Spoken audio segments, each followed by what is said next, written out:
5 méthodes pour trouver votre produit gagnant sur Amazon FBA.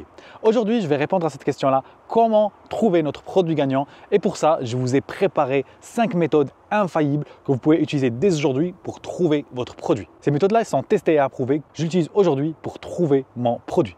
On commence par la première méthode, c'est la recherche via les outils. Aujourd'hui, quand on va se lancer sur Amazon, on ne va pas partir au doigt mouillé en disant « Ok, ça c'est un bon produit, ça c'est un mauvais produit », mais plutôt on va croire à la data. Mais pour trouver du coup cette data-là, ces données-là, pour savoir combien un produit génère des chiffres d'affaires, on a besoin des outils. Aujourd'hui sur le marché, il y a 2 outils. Un des meilleurs, c'est Helium 10 et Jungle Scout. Moi, personnellement, j'ai une préférence pour Helium 10, je l'utilise chaque jour, c'est quelque chose que voilà, j'apprécie beaucoup cet outil-là. Du coup, j'ai une préférence pour Helium 10. Ces 2 outils vont te permettre de savoir sur chaque produit combien il génère de chiffre d'affaires de vente par jour.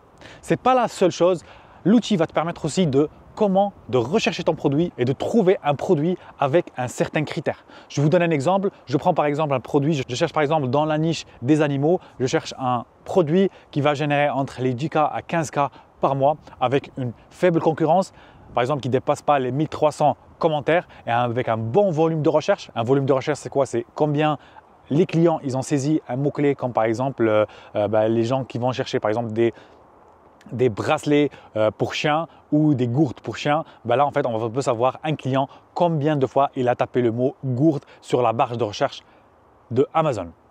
Du coup, ça, en fait, ça va vous permettre déjà de savoir combien les produits ils génèrent d'argent et aussi de trouver votre niche. Potentiellement sur Amazon, et les débutants, ils vont partir que sur les produits qu'ils connaissent. Ça veut dire, moi, je m'intéresse au sport, je vais me lancer que dans le sport.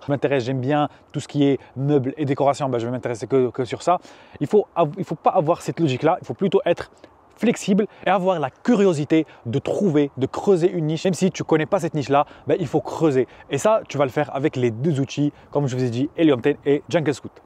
Ça, c'est par rapport à la première méthode. La deuxième méthode, c'est examiner les best-sellers d'Amazon. Si tu veux vendre en Europe, tu as déjà une bonne alternative. Ça veut dire qu'aujourd'hui, tu peux juste regarder ce qui se fait aux États-Unis, les best-sellers, ça veut dire les meilleures ventes aux États-Unis, et copier ça en faisant mieux sur la marketplace française. Ça veut dire que je vais regarder les niches qui performent et qui viennent de commencer et qui vont performer toujours en utilisant les outils Helium 10 et Jungle Scout. Ça, c'est primordial, ça ne change pas. Et derrière, en fait, d'essayer de faire la même chose sur la marketplace européenne. Du coup, il faut juste faire attention par rapport aux produits pour bien viser. Il faut que ça corresponde à nos clients européens, si bien sûr vous vendez dans la marketplace d'Europe. Du coup, voilà, la deuxième chose, d'être toujours dans l'actualité pour connaître les tendances qui viennent de sortir aux États-Unis et derrière de faire la même chose en Europe. Dans tous les cas, le marché américain, il est très en avance par rapport au marché européen. Du coup, moi, je vais utiliser cette opportunité-là pour lancer plusieurs produits qui vont performer dans le marché européen. La troisième méthode, c'est examiner les critiques des clients. Imaginons que vous avez trouvé une niche, une bonne niche qui est pas très concurrentiel, avec un bon chiffre d'affaires, avec un bon volume de recherche. Du coup, ça, vous avez déjà la niche. Mais comment vous allez transformer cette niche-là en un produit rentable? Et ça, je vous conseille du coup d'examiner les commentaires. La meilleure chose à faire, c'est de regarder les commentaires, surtout les commentaires négatifs, et d'essayer d'améliorer le produit en utilisant les commentaires des clients. Prenez par exemple un exemple d'un aspirateur. L'aspirateur, il ne fonctionne pas.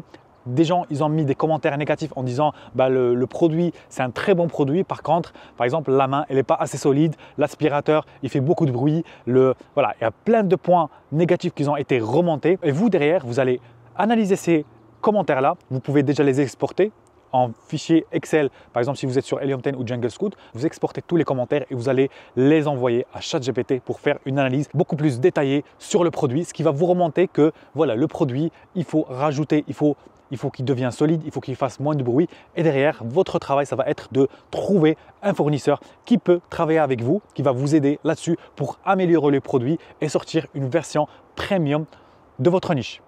Bien sûr, cette méthode-là, ça va vous demander un MOQ important parce que pour effectuer des modifications spécifiques, votre fournisseur chinois, ils vont vous demander d'avoir un MOQ, ça veut dire un Minimum Order Quantity, qui va être un peu plus élevé par rapport à des produits que ils ont déjà créés. Ça veut dire potentiellement, si vous créez un produit de zéro, il faudra par exemple créer un moule qui va vous coûter, je sais pas, 1000, 2000 euros. Et du coup, c'est un investissement en plus.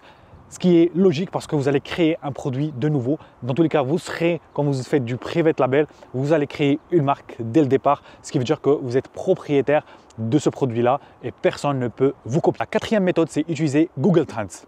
Google a mis en place un système pour savoir les tendances qui viennent de sortir et tout ça par rapport aux recherches effectuées dans le moteur de recherche Google. C'est un game changer, c'est quelque chose qui change tout parce que aujourd'hui, tu peux savoir c'est quoi les tendances, quelles tendances aujourd'hui sur Internet. Et du coup, derrière, tu peux te positionner sur ces tendances-là pour lancer tes produits.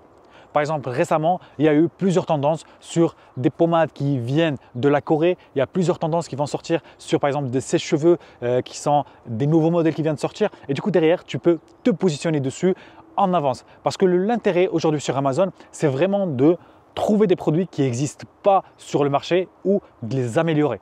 On ne fait jamais du copier-coller sur Amazon, on ne sort jamais un produit qui existe déjà, mais plutôt on va améliorer un produit qui existe ou on va sortir un nouveau design en rajoutant notre amélioration, notre packaging, notre branding pour vraiment créer un business solide. Du coup, la quatrième méthode, ça va être d'utiliser Google Trends. Après, vous avez d'autres applications qui vont vous permettre de savoir les tendances actuelles. Je vais vous mettre en bio tous les URL qui vont vous permettre de trouver votre produit, que ce soit des sites qui sont intéressants, que ce soit Google Trends, que ce soit des applications que j'utilise aujourd'hui pour trouver mes produits et aussi toutes les applications qui sont orientées vers les tendances. La cinquième méthode, c'est les pages qui sont spécialisées dans les produits d'Amazon US. Aujourd'hui, je vais me mettre sur des pages qui font de l'affiliation de produits et tout ça pour avoir des idées de produits. Je suis abonné à plusieurs pages que bien sûr j'ai filtrées au fil de temps, qui performent, que je sais qu'ils postent des bons produits. Et derrière, à chaque fois qu'ils postent un produit, je regarde moi sur Amazon par exemple Europe, est-ce qu'il fait un bon chiffre d'affaires? Je vais regarder aussi côté USA, est-ce que c'est un nouveau produit qui vient de sortir? Ça va permettre d'avoir des idées de produits que je ne pourrais pas avoir si je serais concentré que sur ma recherche, que ce soit avec les outils ou autre chose. De mon côté, sur Helium 10, est-ce qu'il y a un bon volume? Est-ce qu'il y a un bon chiffre d'affaires, que ce soit en France ou aux États-Unis? Et derrière, si c'est un produit intéressant, je vais creuser encore plus. Dans tous les cas, cette cinquième méthode me permet d'avoir une bonne visibilité sur des produits que je connaissais même pas. Aussi derrière, on peut regarder par exemple sur TikTok ou Instagram les tendances, les produits tendances. Mais après, pour ça, il faut toujours faire attention. Ce n'est pas parce qu'une publication elle a généré 1 million de vues que c'est un produit qui va performer. Il faut toujours avoir les mêmes bases d'analyse. Ça veut dire partir sur Helium 10, regarder le volume de recherche, regarder combien il génère de chiffre d'affaires, regarder le nombre de commentaires, analyser la niche. Avec quoi elle est drivée la niche? Est-ce qu'elle est drivée par les commentaires? Est-ce qu'elle est drivée par le prix? Est-ce qu'elle est drivée par le design? Et vraiment effectuer une analyse assez approfondie pour se dire est-ce que c'est un bon produit. Comme à chaque fois je vais vous le dire, il faut jamais partir au doigt mouillé. Il ne faut pas partir avec l'instinct en se disant ok ça va fonctionner, ça a généré déjà 1 million de vues, du coup c'est un produit qui va performer. Dans tous les cas, il faut toujours se baser sur du concret et le concret c'est les chiffres. Si vous avez besoin de plus de détails sur comment je recherche mon produit, j'ai mis en place une masterclass qui va vous permettre de trouver un produit, trouver un fournisseur et comment lancer votre produit dès aujourd'hui sur Amazon.